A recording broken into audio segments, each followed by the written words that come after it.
I'm Rob Pickering. This is yet another talk about LLMs and telephones, which is now keeping us away from lunch as well. So I'm going to try and keep this brief. I think quite a lot of people in the room know me, but I've been involved in the TAD organisation and TAD hack since about 2014 when I did a WebRTC hack. But basically I'm a technical person. I'm also a company founder and latterly an advisor and investor, but I see the whole world through the lens of code and software development. So when I see a problem or I see a technology I need to evaluate, I tend to just go and write some code to figure out, you know, what is real and what is bullshit, I guess, is my take, as Alan would say it. So one of my companies I'm involved in, started looking at conversational AI afresh really when ChatGPT went general release at the turn of the year. And I'm going to talk about some of my experience with this. This talk title, everything moves so fast in AI. I said to Alan I would do this talk maybe about 2 months ago, and that was the title of the talk: should we put LLMs on the phone? And, you know, hallucinating, waste of time, useful tool, or danger to humanity. Actually, you know, given I'm sort of the third talk on LLMs on the telephone at this thing, and certainly, you know, everyone else is of the view like, yeah, we're doing it, hey man. And I think that's actually right. It is just inevitable. Like if I had said yesterday, folks, should we go out for a drink tonight? You know, it's most people would be saying yes. There would be some people who had genuine reasons to say no, you know, actually I don't want to do that, that's not a good idea. But for most of us it's a direction of travel. And I think that's where we are now with the idea of putting LLMs on the telephone. It's something that's going to happen, so how do we do it best? So I developed a new title for this talk. This is a much better title. How I learned to stop worrying and love the AI, but how do we make it safe? And you probably have to be of a certain age to even understand the illusion here. But the image wasn't generated by AI, so, you know, I claim moral high ground on that. So the case that I'm actually talking about, the thing that the use case is the hard customer service piece, right? First gen conversational AI, things like the Dialogflow, Lex type stuff, where we were taking a customer on a journey. That's proven, it works. It works in A to P, where we've got, you know, effectively time delayed messaging. But what I'm really talking about now are the kind of the holdouts, the areas that up to now, conversational AI really doesn't work great for. And that really is these two areas of people who can't or won't use a smartphone. So most of us, you know, if I want to book a train ticket, I go and do it through my smartphone. And, you know, maybe there's a little conversational AI bot that the train company puts in the corner. And I might choose to use that, but I probably won't actually, because I want to get the information and do it that way. Group of people who can't or won't do that, either because they don't have a smartphone or aren't au fait with the technology to use one of those screen-based technologies. That's actually quite a vulnerable community. So within that are folks who, for all sorts of reasons, aren't going to be able to engage in lots of aspects of society because of that, and we need to take a lot of care about the way that we approach that group of people and the problems they have. And I thought I loved your answer yesterday about empathy, Paul, and I think, you know, it's really dangerous when we start expanding conversational AI into some of these demographics. And then the other one is kind of this issue of, well, I've got a user who has tried to use the automated system and the algorithm is broken. You know, I had to do this as a picture of the OBB customer service place at Vienna station because my online train reservation just wouldn't work. And, you know, I'm trying to take it out of the basket to make the credit card transaction go through, so I turn up. And the reason I turn up there to do that is because there's a human being behind the counter who's got a passkey to, you know, they can make reservations on any train. They don't need to conform to the algorithm. So the other reason that we tend to use telephone calls in customer service is to get hold of a human being who can kind of get around the system for us. And they're really hard use cases for AI. So we're setting a high bar here, high objective. So where I came from was trying to build one of these systems using first-gen conversational tools, Dialogflow in this case. And I thought, well, this is going to be really easy. We can make this accessible to SMEs. We can produce a tool that allows them to build a chatbot. If you want to go find it, there's a talk about it in TADSummit 2020. It was a pandemic-related thing. We can teach people in small charities, small organisations to build a chatbot where the results come out in a Google Sheet, and we'll give it away because it's a pandemic, and afterwards we'll charge like 10 quid a month, and this is really easy. Trouble is, we found the onboarding was taking about half a day, so you can't physically go and spend half a day in front of someone to onboard them on something that you're going to charge, £10, €10, $10 a month for. So, that's kind of where I came from, and I sort of abandoned this sphere of endeavour, if I'm honest, at that point, because it's kind of like, the folks who are doing this at a mid-tier and charging tens of thousands of consultancy to build a chatbot, they're right, it takes that much effort where we stand at the moment. And I'm not going to bother you with the video there. So I came back, circled back to this, start of this year. Can we just use ChatGPT for all of this? I don't know, let's give it a go. So the obvious choice for building a platform, that thing about writing code to see if things actually are what they say they are or everyone else says they are. So I thought, let's choose a platform and do this. Jambones was the obvious choice. It's open source. It had got a lot of instrumentation already in it. It had got APIs to do a lot of this. I could just piggyback on, what is it, Dave, about 10 speech-to-text engines or whatever that are supported in Jambones. So I could pretty quickly hook up to its APIs, hook up to the OpenAI API, and produce something that actually works. I thought, okay, let's do that. Let's give it a go. It can't be as hard as people say, right? And then moving it on a bit, I wanted to play with different models. So added ChatGPT 4, 3.5, Google Palm 2. Need to actually add Llama to this mix. Haven't done so yet. But I think there might be some interesting things that come out of that. So write it as a service. All this is on GitHub, by the way. I'll show you the links later. Expose an API, and the API is really simple. You just do a post with your agent prompt. The API comes back and gives you a phone number out of the pool, and it was deliberately designed for playing with, so the phone number isn't persistent.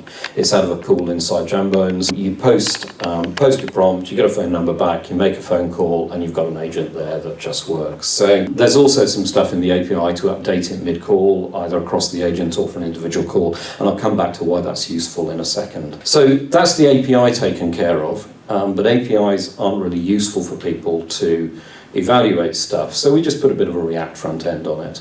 The React front end allows someone to just go to a website. Again, there's a link there, I think, at llm.applesa.com. You can go there. Just because it's using some expensive resources, you have to register, but you register with an email address. And you can start playing with putting prompts into LLMs, making phone calls to them, and seeing what happens. So what does happen?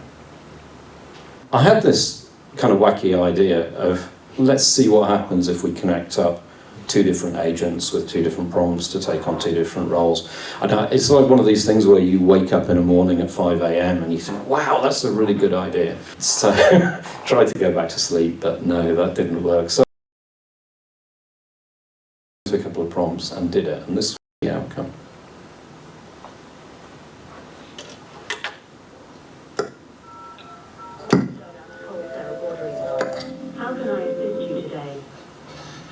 Hello, I need to order some donuts.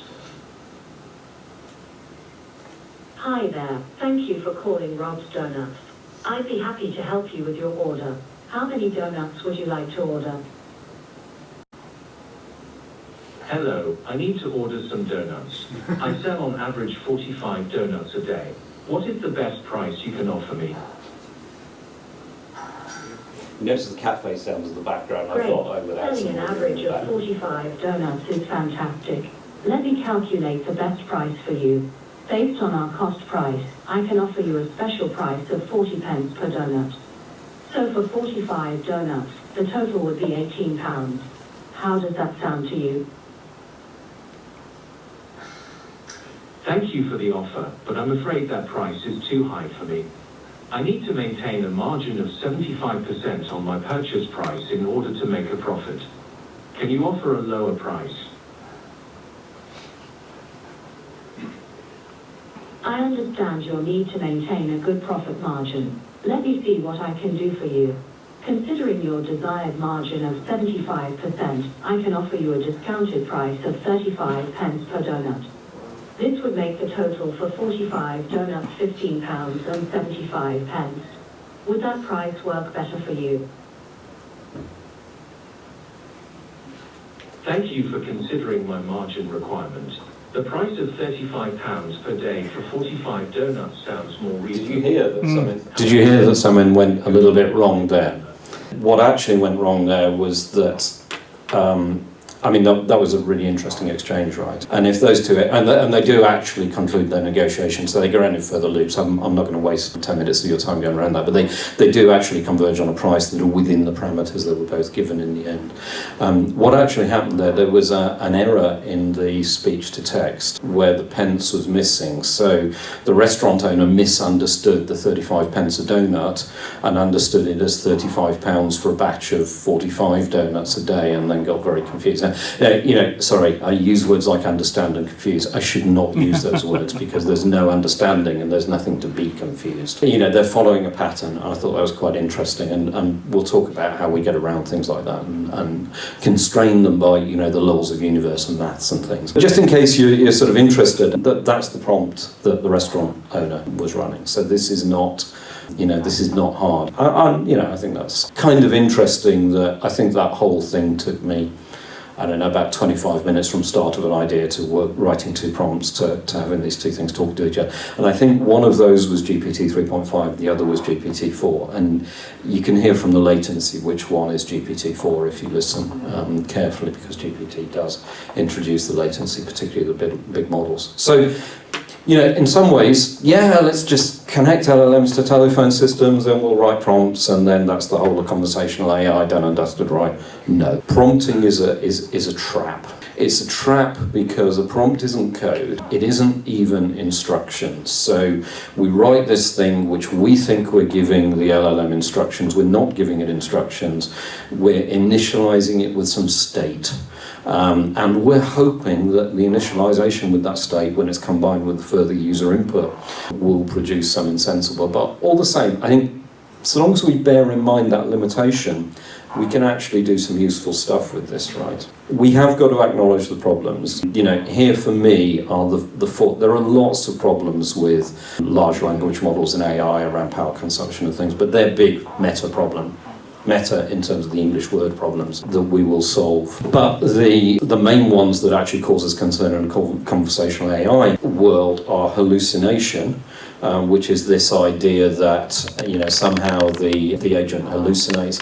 What it's actually doing is, because it's random and generative, sometimes the random does things that we don't expect. And then there's a special case really of hallucination, which is prompt injection, and this is basically taking advantage of the fact that this is just operating on tokens with the knowledge of how it works to make the LLM do things that the person who wrote the prompt didn't intend it to do. And that's a huge problem if you give your AI-based agent any kind of agency. If you're going to allow it access to bank accounts and there's a kind of prompt injection way of transferring money or something like that, the user didn't intend by kind of injecting something in the audio of the telephone conversation, that's a really bad thing to do, right? So the kind of solution to both of these things actually is to contain the AI and effectively atomically encapsulate each of those transactions within a single prompt, then take the output and feed it into logic. And I'll talk a bit more about that in a second. There's also another issue that I think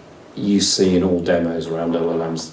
The latency is too long right now, unless you're doing really tight integration between the speech to text and, with OpenAI, you're running a model in some data center. Who knows where the data center is, but you've got a lot of latency to the data center. You've got a lot of latency until you get your prompt executed on a GPU, and then you've got a good bit coming back, and then you've got your end-to-end speech-to-text and text-to-speech latency. So it's really quite hard work to get that down to a level that a human perceives as a natural conversation. But there are some things we can do there, and again, I'll go into that in a second. And the other big issue around all this stuff is the privacy of it. If we're dealing with sensitive conversation, the fact that that's going off to a GPU and an OpenAI data center or a Google data center may not be something that we can do legally or morally, and that's certainly something that we have to consider. But crucially, this issue of hallucination and prompt injection, there is an easy solution to this, and that's to use gatekeeping to control the amount of agency that each individual kind of LLM run has. And effectively, you build this into the API so that what you effectively do is you set up an initial prompt, and that gives you the initial intent detection. And then once you've detected an intent, you kick things back into a gatekeeper, and the gatekeeper then effectively updates the prompt. It could be using the same engine or a different one, but effectively kicks you into a different context to do the work. And the crucial thing really here is this diagram where our gatekeeper logic is the thing which really controls the agency. Now, this doesn't do a lot for my problem of the system won't give me a seat reservation because it's against its rules, but you're a human, you can override that. But the crucial thing going on here is that each of these intents, or each of these LLM prompts, think of these as an LLM prompt actually, gets to talk directly to the user, but it's using a set of parameters that have been designed for the job that it's doing.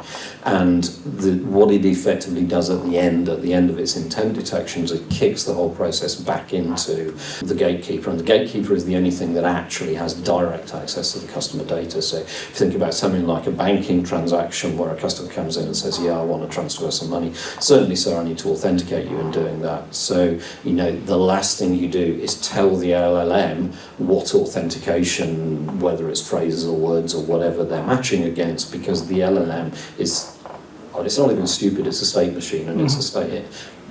It can kick some of that state back to the user. You just have to accept that anything that's sitting within the domain of that LLM could possibly be exposed by a prompt injection attack or whatever. So you don't do that. You have the LLM effectively control the conversation, but then when it's extracted, what it is pretty sure is the auth token from the user. You hand that to the gatekeeper, and then the gatekeeper in code authenticates that against the database. So even if I manage to do a prompt injection here on my auth prompt, it doesn't matter. And there are various layers to this, like you can have the LLM in the auth controller effectively be able to say to the gatekeeper, is this authorized to kick me into another context? And the gatekeeper says, well, maybe the user gave an answer which wasn't correct, but it wasn't incorrect. So, go back and ask them for a more general, here's a hint, to go and ask them for a more specific answer. If it's asking you, where were you born? And you give, I don't know, the county, and actually the answer on your set of answers is the town, then you can go back with an answer from the gatekeeper logic that says, that answer wasn't right. And actually gatekeeper logic can be used in an entirely different LLM, but within its prompting, with tight control over what inputs it's getting to effectively try and work out if there's a relationship between the auth answer that was given and what it has. And then obviously on the way out of each of these, you then the gatekeeper logic decides whether to accept what the LLM thinks it's found out about the conversation. And that basically is a way that I think you can quite reasonably do safe large language models on the end of telephones to do some really quite astonishing things. The ability of a large language model to determine a customer intent and to get information from a conversation is it is actually incredible for something which is a computer system. It's something we're not used to being able to gain those kind of insights from conversation, but just accepting that because that kind of insight can be gained by what is basically operating on data, we can just give it agency to do what it wants, is absolutely guaranteed to be disastrous. So that's pretty much my talk. Using LLMs in automated phone conversations can very definitely be service enhancing. It's certainly something that I think we've proved just through this code and agent is entirely possible. It does need very careful design to harness the language recognition strength of the models whilst containing their non-deterministic properties. And I kind of think that solving these implementation issues with the best practice open source repo seems like quite a good idea, which is why we developed this and released it. So if you also think that's interesting, then come and join us in doing that. There's a bunch of links and contact info. The GitHub for the repo, the LLM agent, is at the top of there. To try it out, you can just go to llm.applice.com, register, type in a prompt. It'll give you a UK phone number, I'm afraid. There's only a pool of about 30 or 40, so if the 10,000 people watching this TAD live stream all go and hit that, then everything will probably collapse horribly. Just try again in 10 minutes. And the API documentation is there on llm.applice.com/API. My contact info is there. I'm Rob from Applice. That's rob@applice.com. There's a contact form there, and there's a LinkedIn QR code if you do LinkedIn. Questions? Excellent. Thank you, Rob. Any questions? Yeah, let me just grab the mic. It's okay.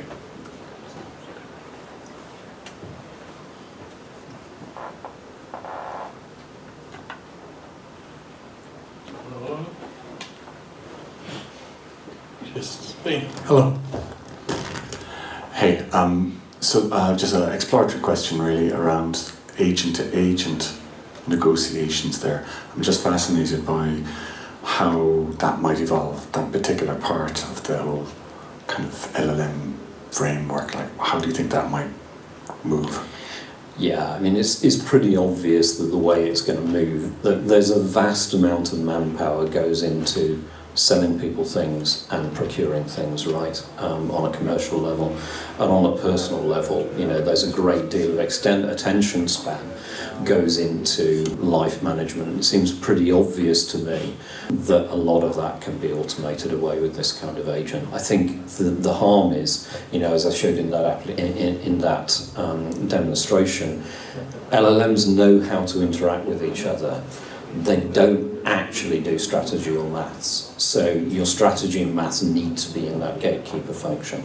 I mean, those two LLMs actually, when they were talking to each other, they arrived at a price point even after that bit of confusion, which was within both their parameters. So the buyer was told they had to have 75% margin on a sell price of £2, and the seller was told, the really complicated variable cost model where it was, £14 a delivery plus 14p a donut or something like that. So it was volume sensitive, and somehow, through the power of LLMs to see similar patterns, they kind of arrived at something. But there's no way on this planet you would ever trust an LLM to do maths and work out, whether you were getting the best mortgage deal for the next 25 years. You would need at least some coded understanding of the maths there. But this is a direction of travel. So much human endeavour is spent interacting with bureaucracy pointlessly, or being bureaucracy pointlessly, that, there's going to be a lot of money in this. Cool, excellent answer. Any more questions? Yeah, just hang a second, Roman. It's more general question is, is it a good thing to give a decision to an LLM? I mean, in the end, the negotiation is doing decision.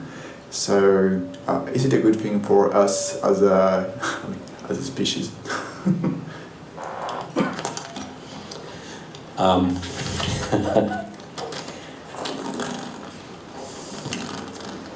It could be profitable. Yeah, there are some. I mean, this is a real developing area of ethics, of technology. There are some fantastic books on this where people are starting to think about it. I think it doesn't matter because you and I can stand here and say it isn't a good idea. Economically, it's transformational and it will happen. Loads of people. Even decision, not only the interface, but also the decision making. You think that doesn't already happen? When you get a car insurance quote, do you think a human being is working out how much to charge you? An AI has figured out what your risk is for where you live and where your car is parked. So the precedent is there. This is going to accelerate at breathtaking speed, and that's, this whole danger of AI thing. There was the big kind of thing that happened a few months ago, where there was a pronouncement that we should be really scared of extinction risks. Well, maybe, But I think what we should be really, really scared about is just a really high-speed, pervasive move into AIs making decisions that can't be explained, because there are some really interesting harms that will come out of that. That's my personal take, but you know, I'm a technologist, not a philosopher, but it is based on the technology that I've played with and the way that I see it being used. But you could equally argue, you know, trying to understand a lot of decisions humans make are equally perplexing. I mean, that's interestingly true, and you know, we did that customer service demo of the customer service agent who's got absolute ability to override everything. I queued for 20 minutes with my little number ticket at the ticket office, and the guy gave me a reservation. I picked it up and I walked out. I'm trying to read the ticket in German because I just about read German. And as I walked away from the desk, I realised he'd given me a ticket in the wrong class he'd given me a reservation in the wrong class for my ticket. So I had to rush back to the desk before he pressed the next number button and explain that. So, you know, whenever you give anything, you know, the best thing to do, and, you know, as a computer scientist, I hate this, is write the algorithms right in the first place, and then it doesn't matter what the interface is, you know. But if we're going to give unconstrained choice to these things, yeah, it's going to be interesting, and humans screw up just as badly. Exactly. Anything else? Just hang a sec, so...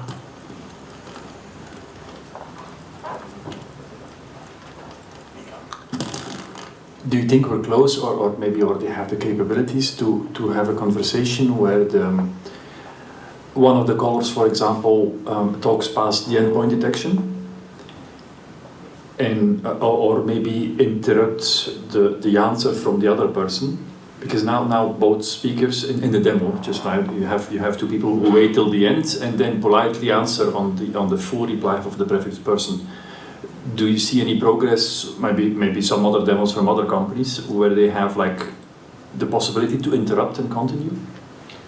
Yeah, that's a really good question actually, and when I set up some of these demos, it's perfectly possible for the agents to get into a loop where they're both interrupting each other, because they get out of sync. It's not a solved problem yet, but it's a totally solvable problem. This is not, you know, these are not hard problems to solve. I mean, that's one of the reasons I think we should solve it once in one big open source repo, just like we do other stuff. You know, we've solved how to do SIP. But if we can do SIP, we can do by having open source repos that do them very well. And you know, that will be my claim. Let's you know, get the safety and the efficiency of this thing sorted out somewhere in open source, because that's the way that computer science moves forward, right? Absolutely agree. I mean, we're sort of in this political phase where there's a lot of very rich billionaires that want to control the technology, hence fear and regulation, because as soon as you regulate, you stifle innovation and you kill off open source. Anyway, any other questions? If not, go for it. Oops. Yeah, I was also interested in the little bot-to-bot thing you did, which is kind of a real thing, because I've got several people trying to build a service on Jambones that's based on navigating an IVR so you can talk to a person. So you have a bot that essentially is going to do that for you. But as you kind of get into that bot-to-bot, you know, the question is why start with voice anyways? It's inefficient. And so my question is kind of, do we need a whole new channel in the contact center for, oh, you've got a bot, so, because when I have a bot and you have a bot, it's like we have two henchmen that go out on a field of battle to talk to each other, saying, yeah, my guy needs this, he wants to solve this problem, and yeah, he's really pissed. I mean, a bot can't negotiate too well, and a bot's only authorized to do certain things. So it seems like it calls for a whole new channel that doesn't start voice, but can escalate to voice, either on one side or the other. I mean, the call center bot may say, well, we really need to talk to your guy, or you may say, this guy really needs to talk to an agent. It seems like maybe there's just a need for a whole new channel. Yeah, I'm not in a million years going to argue that two computers talking to each other through a lossy medium like voice is a great idea. However, we already have loads of mechanisms for, you know, EDI was invented like 30 years ago to do, you know, this invoicing, purchasing, you know, so if we wanted to write a bot, we could write one in COBOL to, you know, arrive at the right price for some donuts. I think there are some interesting properties about this doing it through a voice medium thing. One is that you're not forcing the other end to be a bot. So it's the way this stuff is going to get forced on people, because it's the way that you can bring an analog channel like a human being in. And I think there's going to be an arms race in there. But the brilliant property about it is that I can understand it as a human being, so I can hear it, I can see what's going on, I can press stop, I can fix it. So, and I would give you a sort of a kind of an example of why these kind of analog interfaces to technology. While I was somewhere else earlier in the week, someone was trying to show me where this nice place to go and visit was, and he pulled up his Google Maps and showed me a pin, relative to where their office was, and there are about 50 different ways of getting that pin to my phone. Instead, I just took my phone out and took a picture of his phone, because it's analog world, it's tangible, I understand it, and I think inventing another data interchange format for bots to talk to each other is go ahead. But there are mechanisms that already exist, and they haven't got much traction. Excellent. What I suggest is thank Rob. We'll do another round of applause. We'll not wait for the speaker for an excellent discussion.